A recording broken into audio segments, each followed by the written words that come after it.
Exactly. No one's going to complain too much if they're getting a day off. So exactly. So all right, there you are. that has been posted. So this is episode 254. So welcome. It's just myself and Craig for now. Not sure if Robinho or Adam will be joining us. Life responsibilities are getting in the way a little bit, so we'll see. We'll see if they're able to come in, but if not, you've just got us, so you'll have to deal with it. Craig, how's it been? You've just said it's been a bit of a long week, so how are you feeling, knowing that another week is about to begin?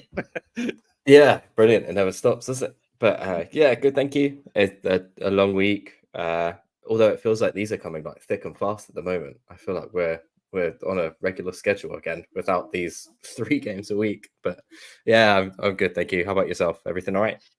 Yeah, really good. Yeah, likewise. I know that we're not supposed to say like low key looking forward to not having Europe next year. Like, if I was given the choice, I'm always going to take it. Obviously, like I'm not stupid, but like I'm quite happy that we're going to get back to a more regularly scheduled cadence of this, like not having to do 3 games in a week. Like everything's normal. Like we're not just plagued with non-stop games, like lots of 3 o'clock kickoff changes. Like that's going to be great for like me living here again. Like I can just go to games and not have to worry about changes. So yeah, it takes a hit on your bank balance as well, I'm sure, with you and Robin. Like, so doing it every year and following, I guess that'd be tough. But yeah, the whole Thursday Sunday thing really screwed us up. So on a selfish level, we get to have a little bit more structure on these. So there you go. Yeah, exactly. We are, just for old time's sake, we are going to go for one more midweek schedule this week, though, to make up the Chelsea game. But we'll be okay. So, all right. So today we'll be talking Newcastle. We're talking a little bit about the playoffs that will be going on in the EFL. We'll talk a little bit about the player awards at the dinner that happened on Monday, Tuesday. Either which way, we know which one it was, and just a little bit about what next season looks like. It looks clearer and clearer. It seems that De Zerbi is staying, which is great. But Newcastle, 4th best in the league at home, desperately in need of as many points as possible to secure European football next season. They also have to rely on Spurs doing well, which also doesn't seem to be the case. So they're probably going to be fine without that. But they still absolutely have stuff to play for, which arguably we don't. And the lineup, pretty much exactly the same, I believe, as the Villa game, except João Pedro out, ankle injury, unknown how bad. All De Zerbi had to say was it's sad, which is never a good sign. Oh my god! What? You have to probably assume we don't see him again this season. We've got a week, right? Like it's it. He has not been called up to the Copa America, which is selfishly good for us. But what did you make of that lineup away from home, knowing that Newcastle had outside of their back line, which was just decimated in the same way our basically entire starting 11 have been? What did you make of that at St. James's last away day of the season? How are you feeling about that lineup? I thought it was good. I think, Villa game obviously went the way it did. One forced change within Ciso. We'll talk about him, I'm sure. But I thought it was good. I thought stability at the back is probably what you would say. You've got essentially 4 centre backs, 2 of which are playing at left and right back, and Verbruggen back in goal. So for again, just wholeheartedly preferred at this point. So it looked good. I think the only thing I did see is Buonanotte on the right hand side doesn't tend to work typically, but on the whole, I was happy enough. What about yourself? Yeah, likewise. I didn't have too many problems with it either. Like if it's just one a game that we haven't been winning in a long time, like against a Villa side that have obviously been doing really well, like you take it, don't you? Like, yeah, all right, cool. Absolutely. Yeah. The João Pedro injury is just brutal, man. Like it really does feel like we're just like it's just relentless. Just cursed. Just someone's got voodoo dolls of every Brighton player this year, and it's just tweaking on limbs. So it just can't be. It can't happen soon enough for the season to be over. And these new doctors, like the new sports scientist, head of performance, all of the above, like to get started.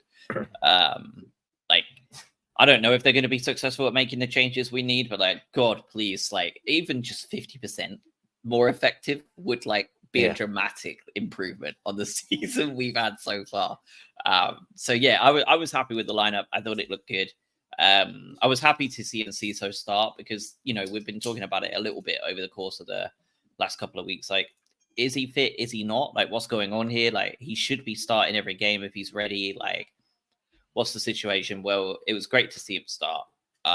And yeah, we'll definitely cover him shortly here because I think we both are probably going to be quite complimentary about him because he played really well.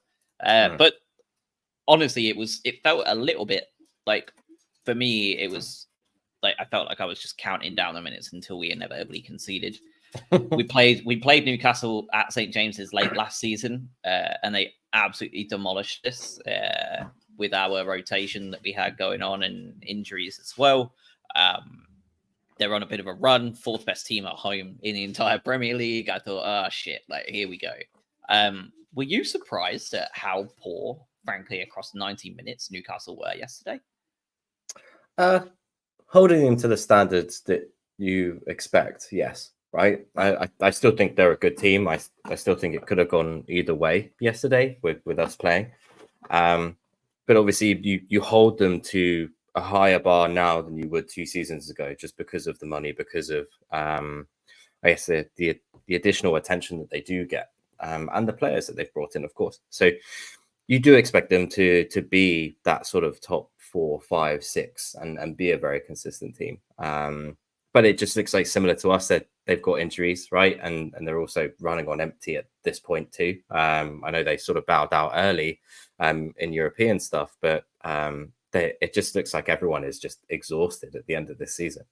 It is worth mentioning as well, like, again, you said how good they are at home. I believe they've scored in what they did score for the entire season now that they're not playing at home anymore, but they scored in every single home game, right? So like your point about just inevitably conceding is a half jibe at us, but also the fact that it was inevitable this season that Newcastle were going to score at home. And that's a very good indication of how well they're playing at home. So I was surprised that they didn't really.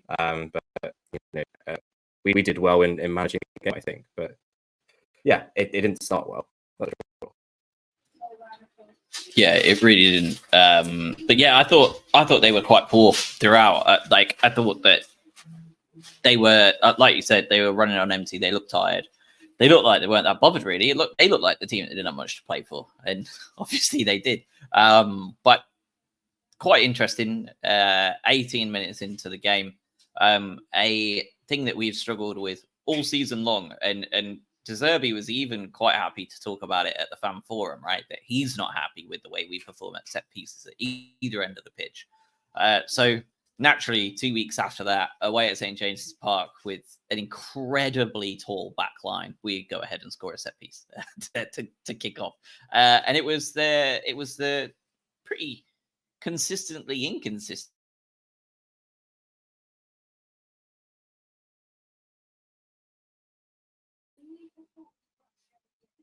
Are you back? I think so. Are you back? I am. Can you hear me? All right. Yeah, I can. Sorry. I don't know what happened there. No, me either. All right. It's StreamYard. Yeah, we'll cut that out. I was surprised at, you know, one of the biggest backlines in the Premier League yesterday with Dan Burn in it, like conceded a set piece of all things. Yeah. But Joel Veltman, consistently inconsistent this season. Never really got going, has he? For like just a knock here, a knock there, playing centre back, playing a centre back in a back three, in a back two, right back, right wing back. He feels like he's never really had a chance to get going. you know, we've talked about how much of a bargain he's been over the years, and I don't think it's certainly taken the shine off of Joel Veltman as a player. Like, I'm sure we all value him still greatly, but he's had a tough season this year. He's had a lot to do, and he's been asked to play a lot of positions, and he's never been able to get himself set up in anything, because whenever he does, he seems to just get a knock here, there, or everywhere. But he got the goal, and right place, right time. And inevitably, 20 minutes later, he goes off injured, which probably spells the end of his season as well. I thought that we looked a much better football side for the 130 minutes we had Joel Veltman at right back in the last two games. Like, what an excellent player he is. Like, because I thought we looked so much more solid with him. Oh, big time. Yeah, and it's no surprise, right? I think you're right. He's had an inconsistent season, but not his own fault, right? Like, it's just been one of those seasons. It's been one of those seasons for nearly every person in its squad. So, yeah, you can't hold that against him. But I agree completely. I think he's so good at what he does. I think when he's on the pitch, he's incredibly reliable. He's a bit of a shit house as well, which is what we need. And being able to, I don't know, not necessarily play those games, but be wily in how he plays his football, right? So it's just, he's really good. He's dependable, reliable, everything. And just a much better football team. We're a lot more balanced in how we do things. And he's able to get up and down. He's able to be in the box. He's able to be in the right place at the right time, and does pop up with a goal or two here and there. So yeah, just good anticipation for the goal. Was able to put it past them, and all of a sudden we just scored a corner, which is wild. You're against Newcastle at St James's Park, which isn't the best, and you're like, okay, this is not going the way that I thought it was. Yeah, good start. And their response wasn't particularly scary either. You know, you never know what's going to happen. And especially with how we are, right? Like, we know how Brighton are once whether we score a goal or let one in, we seem to just like press pause for 3 minutes and just allow teams to do what they want. But they didn't really do anything. Again, like, they just looked tired. Like, they just looked out of it. The big turning point obviously was that injury then on 40 minutes. Joel Veltman out, Tariq Lamptey in. And 9 minutes later, right on the brink of half time, the goal goes in. Sean Longstaff with essentially a tap in, being allowed to just rip apart our right hand side. Tariq Lamptey way out of position. Adam Webster way out of position. Horrible moment. It just looked like they had no synergy whatsoever in that couple of minutes they came on, and it felt a bit harsh, felt a little bit undeserved, but going in at the break 1-1.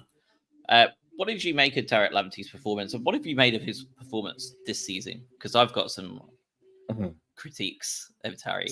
Some warm takes. Yeah. But how did you find his performance? Again, I think you alluded to it pretty quickly. Was just a lack of awareness, or maybe collaboration with the rest of the team. I think having Joel Veltman there is that dependability and allows Buonanotte to just negate all sort of defensive duties, right? Like, he'll come back and track the runner, but he's not switching to be the right back like you would typically see with other players and other combinations. Lamptey yesterday, it's all energy. I think he's a good player. I just don't think he's ever been the same since that big injury that he got a couple of years ago. I think that's probably widely regarded. He just didn't fit. I think the game plan here and the strategy was to frustrate. Newcastle's press is like stupid, and again, they probably wore themselves out doing that, and I know that that's the intention.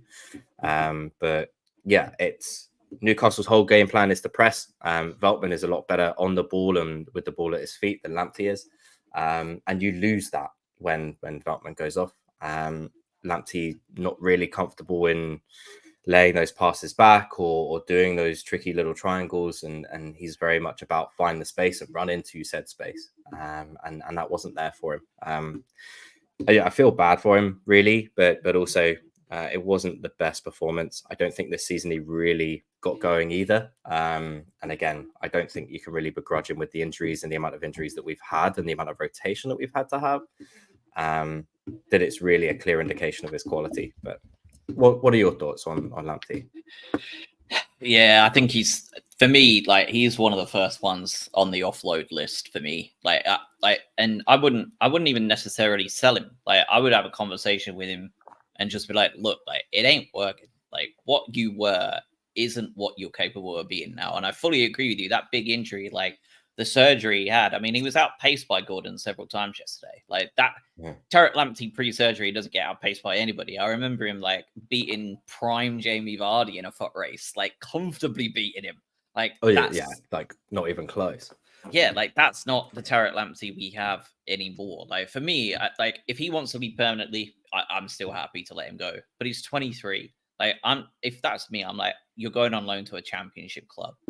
Figure out whether you're a right back or a right winger there, and come back in a year's time after you've had playing time. Because what you are, we don't know what you are, and we're at a level now where we can't afford to let you figure it out.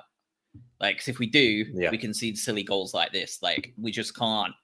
We don't have the luxury of doing that. Whereas at the championship level, he's probably one of the best players in the league, right? Like, even now, like wherever you ask him to play. Like, if it was me, like I'm offloading him like on a loan deal and asking him to go find himself, go soul searching, go Aaron Rodgers, go into like a dark cave over the summer, do something, figure it out, because what he's doing right now ain't working. Like he was atrocious at Anfield. I remember that he was just so bad at Anfield. Like even De Zerbi has said he can't play the same football he wants to play when Lamptey's playing right back instead of Veltman. Absolutely. The last good performance I remember was Old Trafford. Like that was the last time Tariq Lamptey played a good game. Yeah, but he's playing left back. Yeah, which is even the craziest thing. Like he wasn't even in his natural position. It's wrong side of the pitch, and it was his best performance all season. For me, like I think all four of us are in agreement that right back is one of the primary, if not the primary, needs this off season. Yeah. Let him go find himself, go soul searching, do whatever he needs to do. I would love to keep him and not send him off permanently because there's obviously a player there. We just don't know what player he is. Like I would like to be able to reap the rewards of him finding that out. But if that isn't a choice, I'd still rather offload him than keep him because it's not working for either of us right now. And I don't know if I feel like that's going to be a hotter take simply because he is so young and has been with us so long. But but I think, can you call it nostalgia if it was like 3 years ago? Like, is that a thing? But like, just I think everyone's got very good memories of what he was during the pandemic and during the empty time and stuff like that, and just how good he was. It's just unfortunate that a series of injuries or whatever has really hindered his potential, and that's what it was, right? We're talking, he wasn't the best right back in the league for a sustained period of time. He had a very clear purple patch and was unbelievable, but that was potential that he was tapping into, and he just hasn't realized it to the level that we need, right? He could still go on and become a very good Premier League right back, right wing, wherever you want to put him.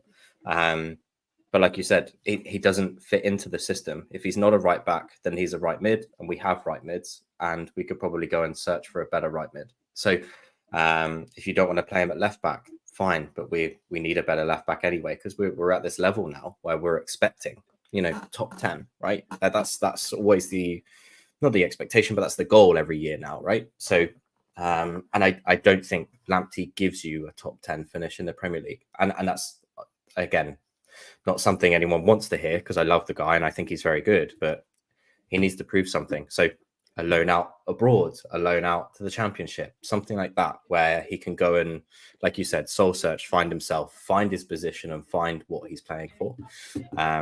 Would do him a lot of favors.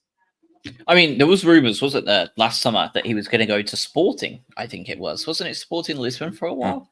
Like, if you could do that on a loan deal and he gets guaranteed play time, and him under Amorim as well would have been lovely.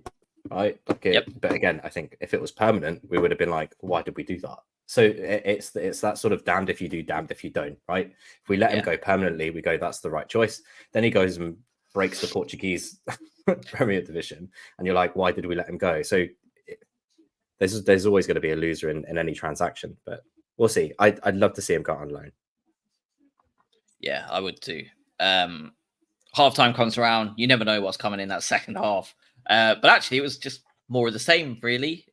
We shored ourselves up a little bit on that right-hand side. We did a good job of covering our weakness a fair bit over there. And Baker Boati come on for almost 30 minutes, so it's good to see him get some game time.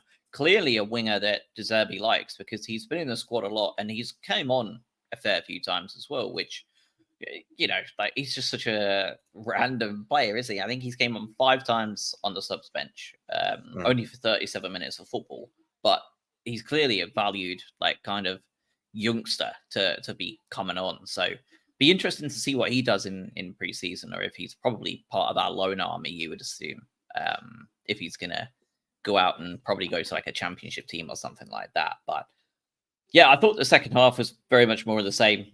There was a couple of penalty shouts in there from Newcastle. Both of them pretty clear dives. One of them was booked. And Ciso also booked for a dive that, well, it was a dive. There's no point pretending it wasn't. But let's talk about Enciso, because we've been without him for a large part of this season. We've wanted him back for a long time.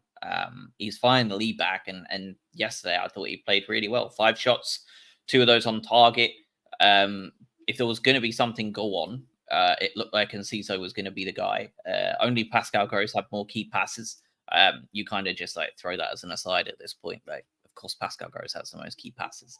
But he was here, there, and everywhere, wasn't he, in that final third? He looked like something that we desperately needed, and such a natural number 10. Like, to me, like, it's just refreshing to have someone that's so naturally like adept in a position like that. Yeah, he's that live wire, right? So everything happens through this guy. Like, he just links everything together. It's just, and he's so fun to watch, right? And I think that's why people take such a liking to him, is that he's able to take on his man. He's able to move and create something out of nothing, and that's what you need. I think there are some things that, again, it's like 20 years old, right? There are some things like the diving stuff that you really try and eliminate from your game, or if you're not going to eliminate it, at least be a little bit smarter with it. But just everything came through him. He had some really good chances, missed the header as well. That was a tougher chance than maybe people probably think. It's really high and it's really fast. Like, he's not an aerial target. So he did really good. I think he's starting to come back to that Enciso that we saw pre-injury, just in time for us to stop playing football for 3 months. But it's good to see. So yeah, really good. Everything came through him, and just continue that. I think we sort of monitor the minutes. We keep playing him. I like him in that central role as well. I think it's really suits him. But then it's like, well, who else do you play then, right? So come next season, and we'll have a lot of conversations about next season and bits in the coming weeks too. But it's going to be important to try and shoehorn him into that 11, because I want him there. Yeah, he's. I mean, if he finishes the season as he played today, like, it's going to be hard to put anyone else in that number 10 role and João Pedro ahead of him. Like, it just looks like a lock if he continues that. I know De Zerbi said he's actually very happy about the fact that he's likely to be going over to play for Paraguay this summer as well. And I can understand why, right? He's basically had half the season off. So, like, this is some valuable playing time to get back up to that fitness level that we need in time for coming straight back into preseason, kind of starting his season early. So, like, I'm hopeful that we'll get the best of Julio Enciso quickly, like very quickly at the start of the preseason, because we're fortunate that Paraguay are going to kind of put him in through like a preseason of his own. Well, he's basically their poster boy right now, isn't he? So I swear, every sort of Paraguayan social media I see has got his face plastered on it. Yeah, so yeah, it's good. It is good. I think. Yeah, he can only improve from here, right? So that's wild. We've seen glimpses of it already after his injury, but he gets a full preseason under his belt, and we get Matoma, we get March back. You suddenly feel a lot better. Yeah, big time. Let's talk a little bit about Bart Verbruggen as well, because I thought he played really well yesterday. I think he was actually our top-rated player on who scored as well. But he did really well. 6 saves out of 7 shots on target. Post shots expected goals was 1.2. He did a really good job. He claimed a lot of high passes, which they did a lot of, understandably, with their big boys towards the end, where they were just desperate. But I thought he had a really good game yesterday. His shot stopping was superb. I thought he did really well. A couple of his passes out from the back felt a little bit rushed, but Newcastle were really good at that press. So I think either player were gonna look like that. So I thought Bart did really well yesterday. And who would have thought it, right? Starting a goalkeeper 8 times out of 9 games, you start seeing some consistently strong performances from one of the world's most touted young goalkeepers. Yeah, and that's the one thing we said about him, right? Was his distribution and maybe his sort of passing out. But again, you have to remember this guy's 21 years old. It's his first season in the Premier League. He's been rotated like no one's business. He's getting better, and he's getting visibly better. And that's the thing. It's not these small improvements. It's like, oh, this guy is getting increasingly better every time we see him. To the point where, yeah, he is going to be the Dutch number 1 for quite a long time. He should be our number 1 for quite a long time, as much as the top 6 probably allow us. So it's impressive. And I think we spoke about the whole goalkeeper situation last week, about the influx, or maybe even the amount of goalkeepers we have on our books. But there's a very clear number 1 here, and I agree. I thought he was really good. Shot stopping has always been a strong point of his. Is the distribution gets even better. He's able to play through a press that is as high as that one. He's going to have hiccups because he's young, but very good. I want to see him in goal every week. Like that's it. So yeah. Rumors that Jason Steele might be on the Arsenal shopping list to help for a homegrown player if they're going to offload Ramsey. What do you make of that? Do you think that would be a good move for all involved, assuming that we would probably have like a Rushworth or a Beadle then sat on the bench? Right. What are your thoughts on that? It makes perfect sense, really. I think if you're Arsenal, and I think you've got one of the best ball playing goalkeepers there in Jason Steele. I don't think that's too hard to admit. I just say it just suits them to the ground, right? David Raya is a very good goalkeeper, but if you need a backup that's able to play out from the back and be able to do what you need him to do and what Arteta wants, I can see it. It's a cheap option, homegrown player, like you said. It ticks all of the boxes for them. For us, if you want to lose one of those like sort of locker room leaders, if you like, or one of those sort of veteran heads and that's helped a lot of players through in the last few years, it's going to be a blow for us. So I don't think he is going to go as cheap as people think he is, just because he's important to us, regardless of what people think about the number 1 situation. Having Jason Steele in that dressing room is important for us right now. How much would you want for him, out of interest? I mean, 33 years old. It depends. It's supply and demand, isn't it? I'm going back to my university days right now, but like it's. But it's very much, okay, how many veteran English goalkeepers out there, do you want to be a Scott Carson and just sit on the bench, perpetually? Or is he actually going to get a chance? If it's between, and again, we've spoken about Jason Steele and how much he loves it at Brighton, right?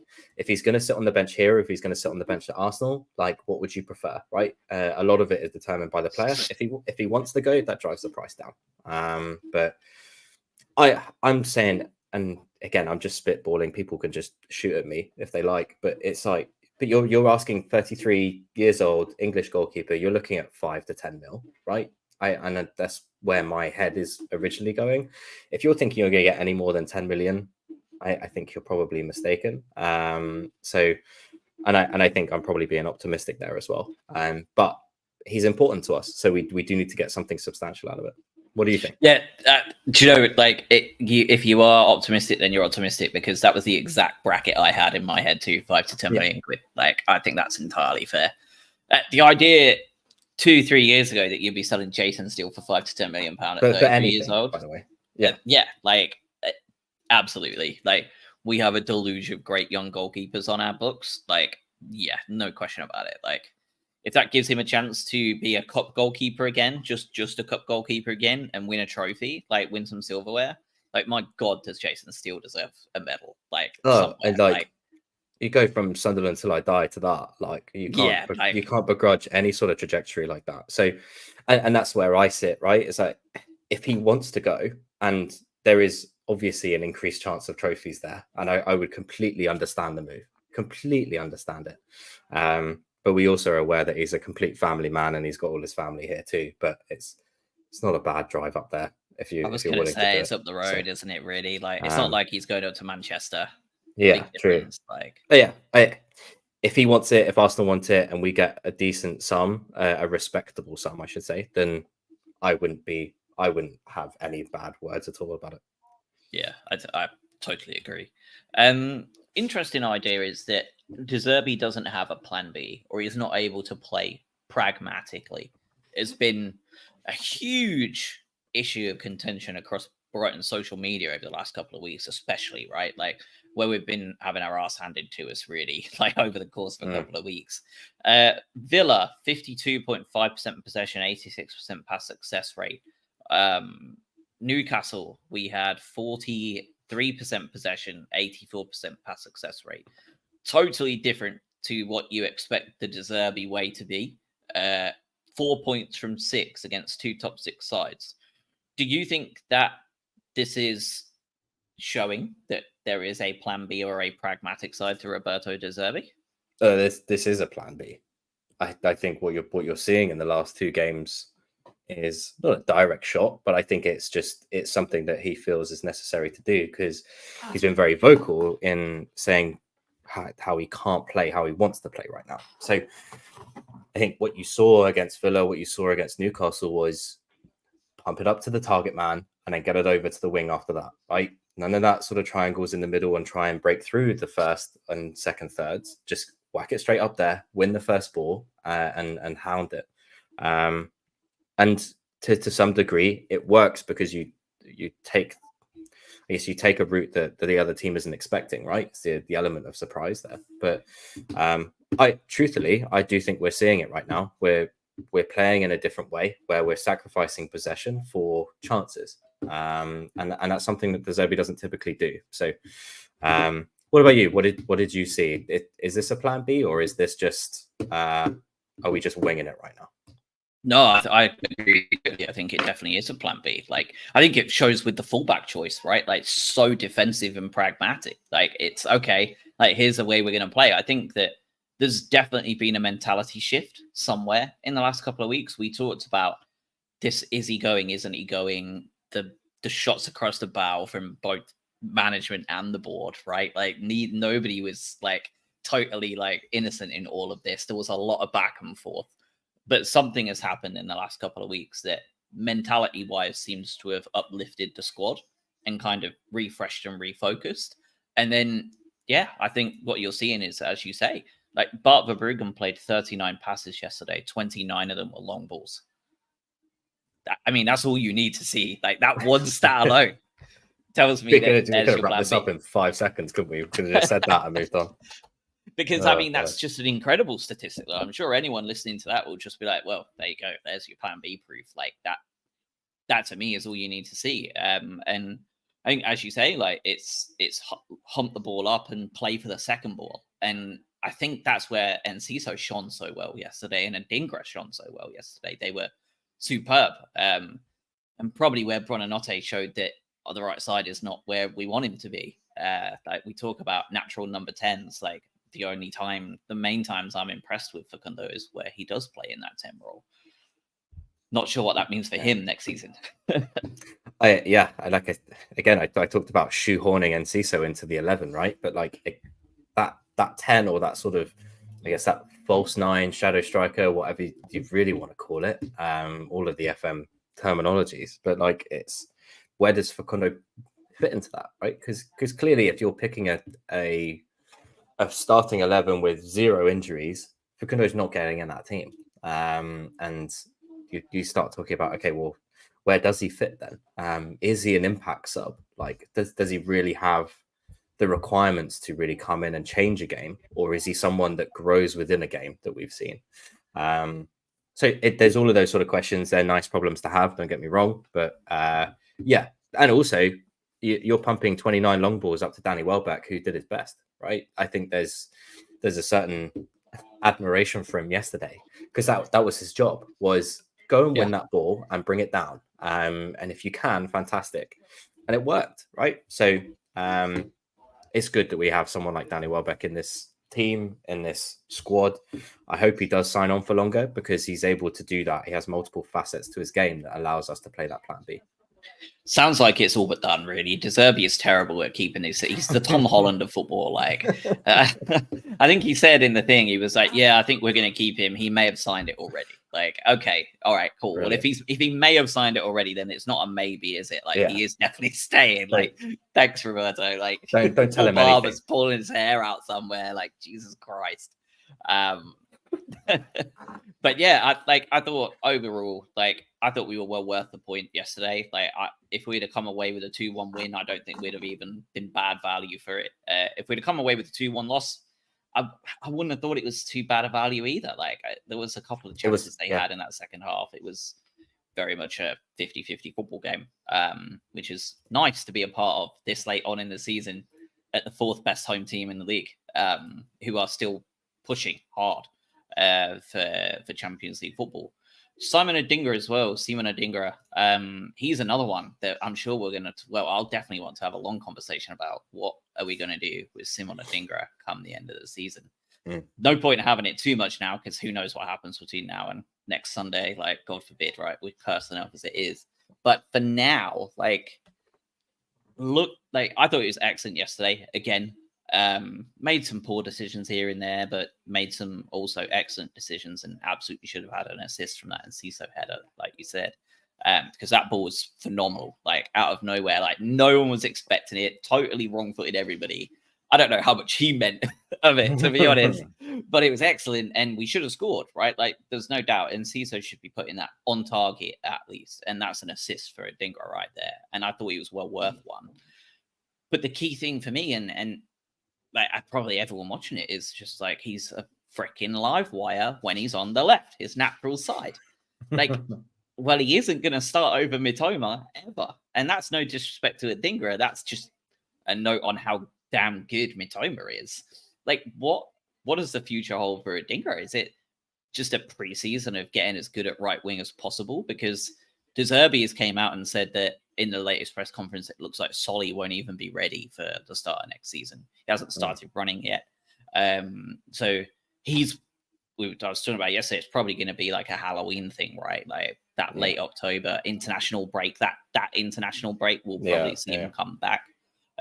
So for that first 2 months, like, the right side is his, probably, if he wants it, depending on what our transfer market looks like. Fati hasn't even, I mean, he can't even get on the pitch. It seems that the rumors from months ago that he has like a certain amount of games clause where we have to pay more looks more and more true, because the fact that we aren't playing him in any game at all, like, it feels like there is a clause somewhere that if he is fit, he has to be in the squad. And then there is also another clause somewhere, if he plays X amount of minutes or games, like, we owe Barca Y amount of money, and De Zerbi is just like maliciously compliant right now. I agree. There's no way. You look at the amount of subs we brought on yesterday, and I think Lallana and Fati were the only, and O'Mahony was the only ones that we didn't use. Right? It's not normal to have someone, regardless of what you think about how this season has gone, someone of that caliber and someone of that reputation is just constantly being named on the bench as a winger, which is, you need someone that's quick, someone that's tricky to come on and change a game. We're 1-1 at 75 minutes, and you do not bring on a winger. You do not bring Ansu Fati on. We've said this before. It's pretty much set in stone, right? We name him, don't play him, and just he'll be gone this time. Next week?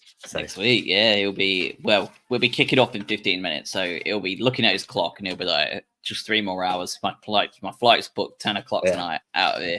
Direct. See you later. Yeah.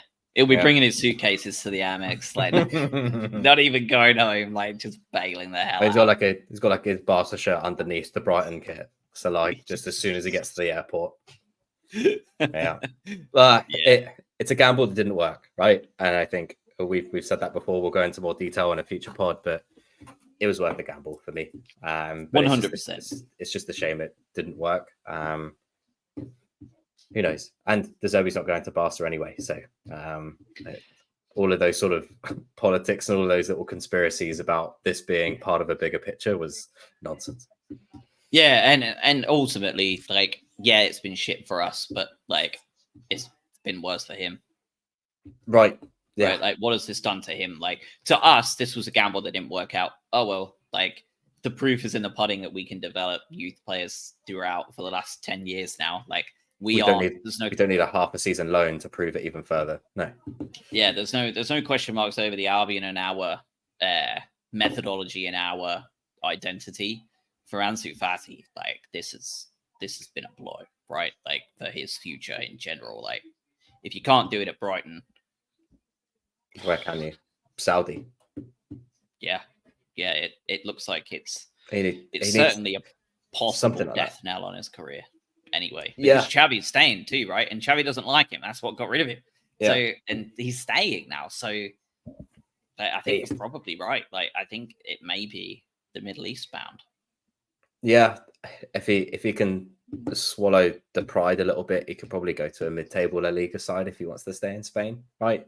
You see yourself at a Real Sociedad or Betis or something like that, like somewhere where he can just hide away and just have a quiet season without being in the limelight. It's probably best for him. Yeah, just replace Mason Greenwood at Getafe. Ugh. The fact that anyone is looking at this guy is unbelievable, by the way. Like, if it's a disaster 2 Premier League teams, if it can't happen. Who do you think it is? My first one on my list immediately is Forest. It's the most Marinakis signing I've ever heard in my life. Like, and the other way, the other one's Man United anyway, because like they you think? Oh, they probably want him back. They sent him away for the dust to settle. They did not send him away as punishment. They sent it away for a dust to settle so they can bring him back and reintegrate. It's disgusting. There you go. It is. Be interesting to see how Man City fare this summer with the 115 charges that are about to start happening. Believe that's supposed to kick off this summer as well. So be worth taking a look at how that goes. Talking about players being sent away or players being sold. Who knows what the hell happens there? And obviously with Pep, who knows where he's going to be in 2 years' time as well. So it'll be an interesting form to look at how that goes over the summer. Because if they push that back again, like the integrity of the Premier League is going to start really, really struggling at that point, isn't it? It's a wild situation. I do think the can is going to be kicked further down the road with it. And I think that's the idea, is that let's just not talk about it. Let's just see how long we can string this out, and then just see what happens after that. And we'll just win a couple of trophies every year until that happens, right? Weird. And also just with the sustainability rules, we saw that Forest and Everton both just they either withdrew their appeal or their appeal got declined with their points deductions, right? So Everton withdrew it, yeah. They're holding up, right? So these rules are probably staying, and those appeals are very difficult to do. I was worried that appeal would just then cut the punishment in half, and then it's like, well, that doesn't mean anything if you just took a point away from me. So in a weird, twisted way. Like, I'm glad there's one thing they're maybe doing right is enforcing rules and actually sticking to them. It is something that's important rather than bending over for the proverbial top six. So, like they are right now. Yeah, it did make me laugh that Everton pulled out as soon as they were mathematically safe of the appeal. Oh, such a that coincidence. was my favorite part. Like, Yeah. just like arrogant thing to do. Elsewhere around the club, season tickets are sold out for the men. Unsurprising there. I think there was just a few solos left, but they've been snapped up. Record renewals for WSL season tickets. So after what was an utterly turgid season for the women, they're getting record renewals. So that's awesome for them. Talks of a new purpose-built stadium just for them around Brighton and Hove, which is superb. Like, because we talked about this a little bit before, but like this viability and sustainability of utilizing the Amex, Barbara has gone over and over and over again that this isn't sexist. It's just not possible. Like, we promise if we could, we would, but like it physically isn't possible to have more Amex games with the women. It's just not viable. Crawley's a long way. I think it's a great option to put together a much smaller purpose-built stadium for the women. And, you know, you can also then utilize it within the community as well, can't you? Like, this is exactly, yeah, you read my mind. You then start talking about semi-pro, like cup finals and stuff like that, where you can utilize another small to medium-sized stadium for less, I say, you know, less experienced teams or those on the semi-professional ladder. It gives you that nice in-between, right? It's you've got a 30,000 seater in Brighton or absolutely nothing, right? So it's like Waterhall or the Amex, like pick one. So like having a nice little middle ground is always important. And good, yeah. I mean, there's a few good players on that Brighton women's team. They just need to keep building. I guess, yeah, just don't finish last in the Women's Super League and you can continue to build. So I hope they don't lose their players again like they have over the last 2 years. It was wild, like just the amount of in and out. And like for free too, like women's finances is mental as well. Like it's crazy. Like I think we lost one of our best players to United for nothing. Like she was our captain, I'm pretty sure. Yeah, like, it's crazy. Yeah, that is. Yeah, that's mental. Like just bailed out for nothing. Like got nothing for that. That's crazy. But yeah, I agree. Like 10 to 14,000 seater stadium, like stick it in a smaller area, like you're laughing. Like that's and charge as little as possible too, right? Get people in, right? Have it somewhere where it's easily accessible, not Crawley, and make it cheap, and people will go. So yeah, I hope it does happen. I know there's a lot of hoops to jump through, but I hope so. Yeah, I think we'll get there. Like if Tony says he's doing something, we know by now that he's going to do it. So it will happen. Yeah. Hopefully it's just not a 20-year journey like the Amex was. Elsewhere at the men's and women's player of the season award, young player of the season, Jack Hinchelwood. Not a particular surprise there, is it? Like the one you never saw coming, especially post Villa. Well deserved, but yeah, I thought it was just one of those. Yeah. He's had a hell of a season, hasn't he? Easy choice. Yep. Pascal Gross, men's player of the season. Both player and fans player, which is a bit worrying because whenever that happens, they tend to not be here next season. And less than a week later, we're having Eintracht Frankfurt rumors come to the fore, which we'll not spend too much time on now. We'll talk about that next week and then the season finale 2 weeks from now. I think we'll probably be spending a lot of time on that. But did you vote on that? Did you have anyone else other than Pascal Gross on your list? I don't think so. I think the only other person would be João Pedro for me, probably. Okay. I think first season in the club, like hitting 20 goals, some really important goals as well. Like you can't deny that that's a really good season, but it's obviously no umbrage with Pascal Gross winning any award at this point. I think he's just that guy. And I think we always say he's 8 out of 10, 99% of the games that he plays in. Just, there's not really much else to add that we haven't already spoken about ad nauseum, right? So happy for him. Let's hope that he doesn't leave. Basically, yeah. Yeah, Van Heck was also on my list, and funnily enough, that ended up being the top 3 on the short list. So we're not always out of touch, are we? We're pretty much there. if there was a most improved player, it'd be Head and Shoulders. So like, absolutely, yeah, absolutely a special mention. Yeah. All right. Perfect. So let's go up a little bit because we have our playoff finals set in stone now. So Sunday, May the 19th, 1:00 kickoff. Crawley will play Crew. Crawley. Did you see that? Oh my god. No, I didn't. So I thought. Did you see the results and how much they won by? Yeah, absolutely nuts. It wasn't remotely close. Like, and the fact that it was the second leg was at MK. It's amazing. And they still put 5 past them. Like, that was absolutely mental. Yeah, absolutely insane. But great for Crawley fans. And I mean, likewise, right? Like you have Doncaster who went on an unbelievable run. Like, they went from the relegation zone to the playoff places. They dicked Crew 2-0 at their place and then went and lost on penalties at Doncaster. Yeah, the penalties are a cruel world. It really is. They really are. Yeah, I love watching the playoffs in the EFL. I don't miss being part of them though. Oh, yeah. But I do. Like, yeah. They're the best feeling in the world and the worst feeling in the world. Like, ugh. I remember went to Selhurst to what, like 2012, 2013, like where first leg of the semi-finals. Like, it's just a different type of game completely. Just nerves, just full of nerves. Yeah, absolutely mental. Like, I wish I could have been at the Withdean for the Swindon semi-final. That would have been the one. Like, I wasn't last minute goal. Yeah, I wasn't. I was only 16 back then. I haven't got the money or resources to get all the way down to Brighton from the Midlands at 16. But it was, I remember watching it on TV and like losing my fucking shit there. Yeah. Crawley Crew will be a good game though.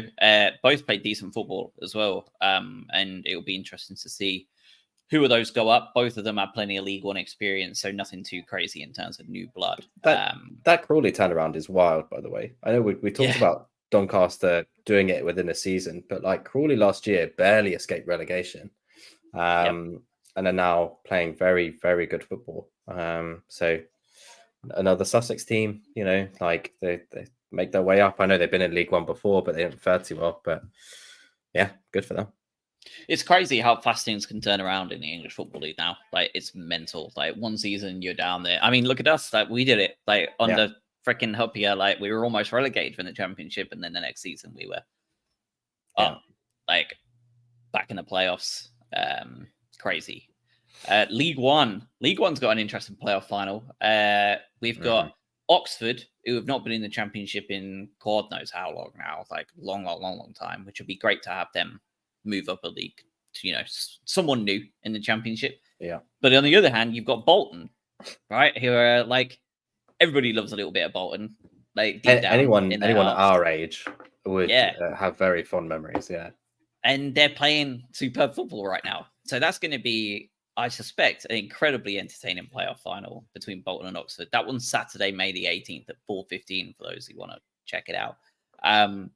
Yeah, that should be a really good game of football. Oxford have had a hell of a season. They're another one, right? Like, where like they can go from like being like nearly relegated to now in a playoff final. Like, season after season, they seem to bounce all over the place. Yeah, just fine margins, isn't it? Really is. And then Championship, we've had those first legs today. Norwich Leeds ended 0-0, and we're about 8 minutes at the time of recording away from West Brom Southampton finishing 0-0. So proper thrilling stuff there in the opening round of the Championship playoff semi-finals. Just unbelievable stuff. Like, that just feels like they should none of them should be allowed to be up. Like, that just means that like Luton stay up. Like, was it Huddersfield that went up like without scoring a goal? Do you remember that playoff? Yeah, where they just with us. Was it really? Oh, I think I remember seeing that stat somewhere where they didn't actually score a goal, but got promoted to the Premier League. Yeah, it was that year with us and Newcastle, and they came up without scoring a goal. Yeah, absolutely insane. Just mental, absolutely crazy. Now they're in League One. And then Yeah. And now, obviously, in the Premier League, we've now got our relegated sides figured out, sorted and done and dusted. Sheffield United, we lost a while ago. Burnley were confirmed yesterday. Luton are all but mathematically confirmed. We'll need to have a real strong look at Tonali and Tony's betting patterns if that changes with Forest and Luton. But they are miles off. I think there's an 11-goal swing. Yeah. Enough to be solid. Yeah. It's over for Luton. Do you? I'm going to say I might be a little bit harsh here, but like, do you think this is the worst promoted trio in like recent memory? Because combined, all three were poor. All three have gone back down. And don't forget, like, if you take away those point deductions, like, it's not even close. Like, if you took away those point deductions, all three of those teams are relegated like 3 weeks ago. Yeah. No, I think combined, if you look at them as a trio, yes. Normally, like every year, you'll see one that really shoots out from the other two, or you'll see something like that where you go, "Oh, Brentford did really well." Like that was weird. So it's just sort of that sort of. If you look at them as a trio, it's just so clear cut that the chasm between the Championship and the Premier League, especially last season, was just so evident. Where it's like they were odds on to go down, and it happened. Right? It's just like, okay, cool. But I also think that two of the teams were resigned to it anyway, which made it quite easy, right? So like the only real one that probably thought they stood a chance was Burnley. I think Luton was sort of there for the ride. Sheffield United there for the money and the ride. You know, they've done it before. They've been there. I think Burnley really had an idea and an identity of trying to play their way whilst getting results. And they were close, but it was way too much in the end.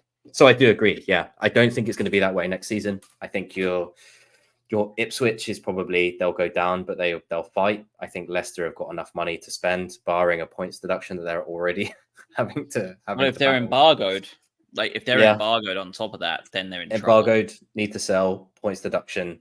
Again, it's cool for us because it's just another one that's just down there and will be down there. And if the playoffs are anything to go by right now, then it's going to be the same. I think we've said this over the last couple of years, is that ability difference between the Premier League and the Championship is now becoming so wide that it's just impossible to see a team come up and expect them to stay up. It's now getting to a point where you need to spend Premier League money in the Championship in order to finish fourth bottom in the Premier League. And it's not sustainable. And that's why Leicester City have got wages even above us last year, right? That's why you're seeing Leeds, Southampton spend and a lot of money and having to do it that way because they've got no alternative. If you try and do it the Luton or the Ipswich way, you kind of have to be a unicorn. Yeah, you really do. I think I agree with you in Luton. Like, I think they've done everything right, though. I think they'll be a team that will be in and around that playoffs for years to come now. They've kept Edwards, hugely important. He's learned a lot. Like, they've signed a lot of really good players that are going to be happy to stay in the Championship because that was their level to begin with. Like, this was a good opportunity for them. Like, and they're probably of the belief that they can get back up again. Huge for them. Like, I think they've done a really good job. They've signed a lot of younger players. Like, they've given a lot of younger players an option. Like, I think they've done a really good job of those three, funnily enough, which is the team that you would at least expected to go up. But I think they're in a well-equipped position to cause problems next season in a Championship for sure. It'll be interesting to see what happens there. I think Burnley did fine too. I like that Edwards and company will be staying. Like it's a nice change. At Sheffield United, you knew they were going to change their manager. I don't like Sheffield United, but like for the Burnley and for the Luton, it was like, okay, like we're going to stick here and not twist and just build. And Luton again, just I know they had to, but to improve their infrastructure, their stadium and stuff like that is always good too, right? Sustainability and move on. Company will he's going to have to do it again. Right? He got up to like 100 points last year. He's just going to have to do it again in the Championship. Yeah, and he's got a lot of good players there as well. A lot of young talent that, if he's as good as he thinks he is, and they're as good as they think they are, like they're two teams that can continue to develop over the next couple of years and probably like cause some problems staying up. Because I mean, there are teams on the downward trajectory, right, in the Premier League. Forest, they're a basket case club, right? They're a mess. Brentford above them. Like, you take Frank and Tony out of that club, like, you're in trouble. Like, you're in big trouble with, like, we always say it, like, you're one wrong managerial appointment in a way in the Premier League outside of a top 6 club from being in a relegation battle. You probably won't go down if you're a decent side, but, like, doesn't preclude anything. Like, we've seen it before. Like, we'll see it again. Like, you're one bad manager or one bad summer transfer window away from, like, sitting in that bottom 6, and one bad run of form and that mentality shift, and, like, you're in deep shit. Like, Brentford are 100% in that group. Everton, we've seen, have been perpetually in that group for years now. Like, I don't see that changing anytime soon. I will say Everton did well this year. Like, considering that they should be on the level of points that we're on, barring their deductions and stuff, just because they're a very poorly run club from the top.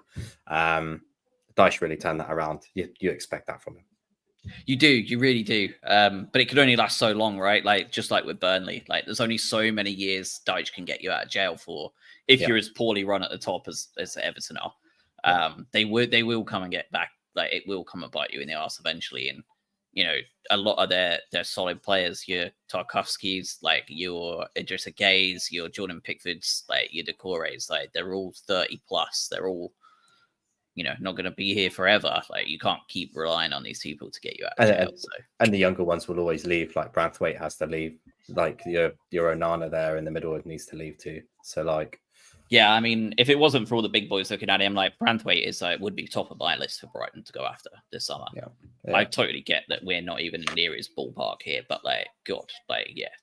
And back to Brentford, again, I think Thomas Frank is one season away from getting a bigger job. So exactly, a blessing in disguise that they did really poorly this year, and they didn't have Tony, because if they finished in the top 10 again this year, I do think Thomas Frank would have been on the top of a lot of big clubs lists. So again, partially similar to us as well. Really, is like, we're kind of a blessing in disguise that we didn't storm the league and finish 6th or 7th again, because you probably would have lost your manager. Yeah. We need a break. We need a bit of a break, and that was one of them. Graham Potter turned down Ajax as well fully this week. Should be interesting to see where he goes in the summer. That felt like a very blatant, like, I'm waiting another month for the shit show to begin to see what I can capitalize on there. Yeah, scraps. It looks like he's ready though. It looks like he's ready to come back into work. So I'm really intrigued to see where Graham goes next and how he does. Be interesting. Yeah. It's a funny one. When you look back on it, obviously there's complete animosity for us leaving us, but then, like, hindsight's a wonderful thing, and we wouldn't have De Zerbi if he didn't, right? So, like, that's how I feel. I'm sure he'll do well wherever he goes. He's still got 7 years worth of Chelsea money to live off as well, so I'm sure he's not in any rush. So, all right. Well, next week we will be back to. It'll be over. It'll be over, fellas. Like, that's it. We're gonna do midweek for Chelsea. I mean, if you're all available, we can do it Wednesday night. So yeah, I would definitely be free if you guys are able to. I know you guys are technically at work, so. Yeah, but hey, it'd be interesting. Again, like, I can't believe they're making a late push for Europe. They really turned it around, but yeah, be an interesting game. Yeah, not really much to be decided in the Prem though. Bit of a shit final day. It's probably likely to be if the results go as expected midweek. The title race is over. The top four's all but over. Well, probably totally over by then.